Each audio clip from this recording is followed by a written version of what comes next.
Last week, my boss asked me to train the 3 new people on our team. And my very first thought was not a happy one. My first thought was, they picked the wrong person, and soon everyone will see that I don't really know my job.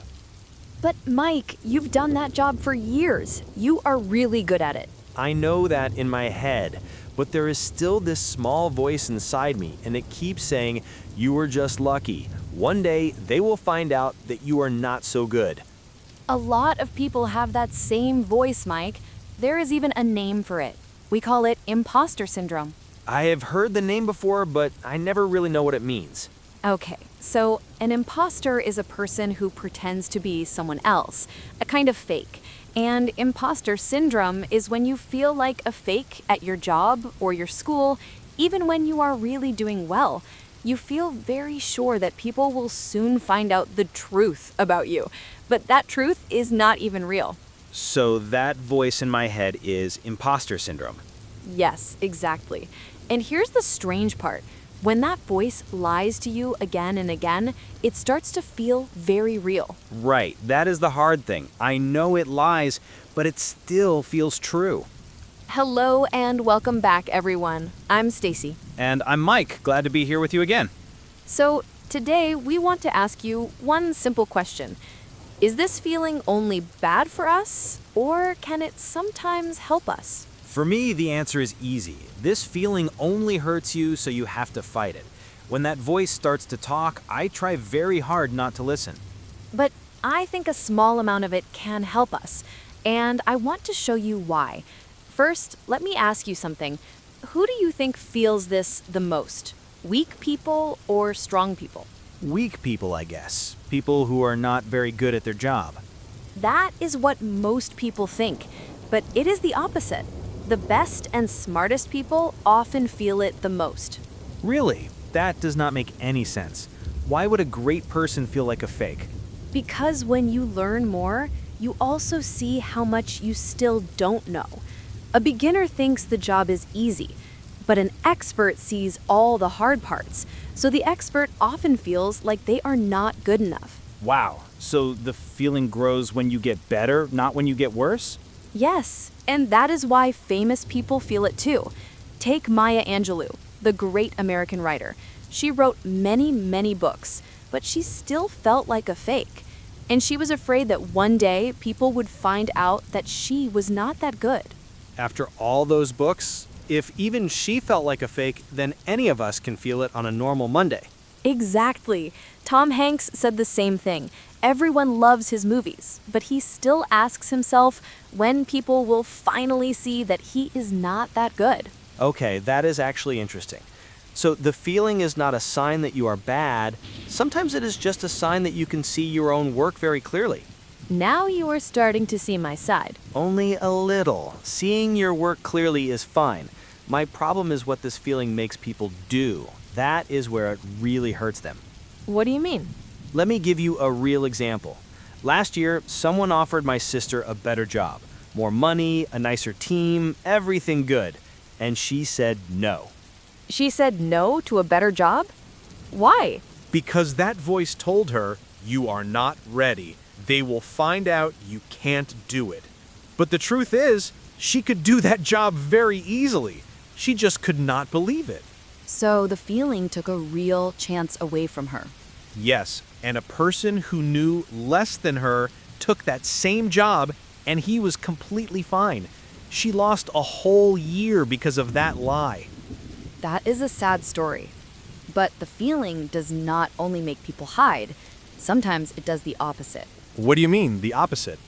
Some people are very scared that others will find out the truth, so they work all the time. They say yes to everything. They stay late every night and never rest. Because they think, if I stop for 1 minute, everyone will see the truth. Oh, I know that person very well. That was me 2 years ago.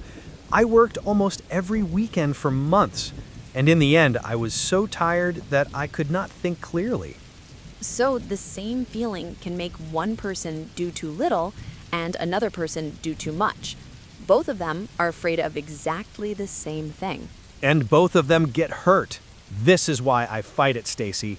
This feeling can hurt a person in two very different ways. I agree that too much of it hurts people. But now, let me show you the other side with a real story. A friend of mine is a nurse. In her first month, she was very scared of making a mistake. So she checked every medicine 2 times, sometimes 3 times. That sounds slow and hard for her. It was. But one day, she found a mistake that a tired doctor made, the wrong medicine for a patient. Because she was afraid, she checked again. And that check saved someone's life. Okay, you are right about that. Her fear made her careful, and being careful saved a person. Yes. Now think about the opposite person, someone who never feels this at all. He is sure he is right about everything. He never checks, never asks, and never learns.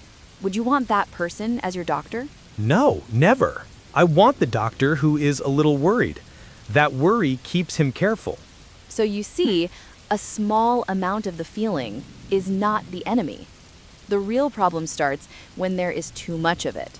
Maybe, but even a small amount worries me because it can grow. It usually does not stay small for long. You know where I see this feeling every single day? In people who are learning a new language. Oh, that is so true. You can study English for years, but when you start to speak, the voice says, "Everyone can hear all your mistakes." Yes.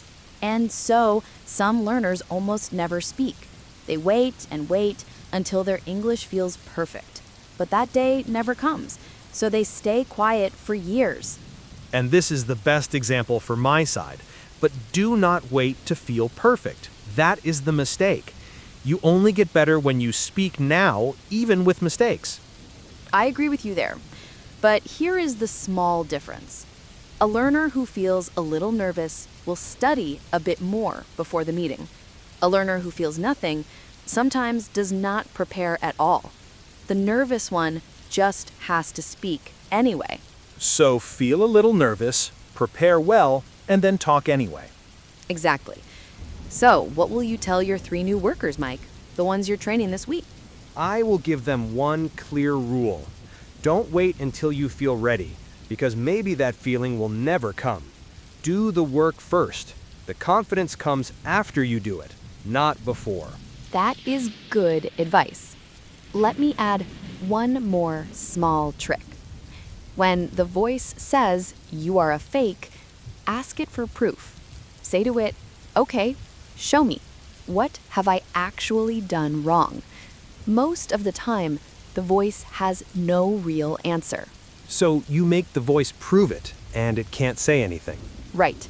The fear feels very strong, but usually it is not true. And one more thing. Tell someone you trust. When my nurse friend told her boss she felt like a fake, her boss just smiled and said, "Everyone here felt exactly that in their first year." That helps so much, doesn't it? You think you are the only fake in the room, and then you learn that everyone around you feels the same. Yes, this feeling gets stronger when you keep it secret. When you say it out loud, it gets much smaller. You know, let me think about my new workers one more time. Maybe I won't try to make that voice completely quiet. I will use it to help me prepare a really good class. But then I will walk in and teach, even if I still feel a little scared. So, you moved a little, Mike? Only a little. My main idea is still the same. When the feeling says stop or hide, I do not listen. I act first, and the good feeling comes later. And my main idea also stays the same. A small amount of this feeling is not your enemy. It can help you. It keeps even the best people humble. They never think they know everything, and it helps them keep learning. So, here is our question for you at home. When that voice calls you a fake, do you fight it like me, or do you use it like Stasy? And has this feeling ever changed your life? Did it stop you from a job, or push you to work too hard, or keep your English quiet for years? Team fight it or team use it? Tell us in the comments. We read them all. And to the 3 new people I am training this week, you are going to do great. Remember, Even Tom Hanks still feels like a fake sometimes. So you are in very good company. Even Tom Hanks. That really does help. See you next time, everyone. Bye, everyone.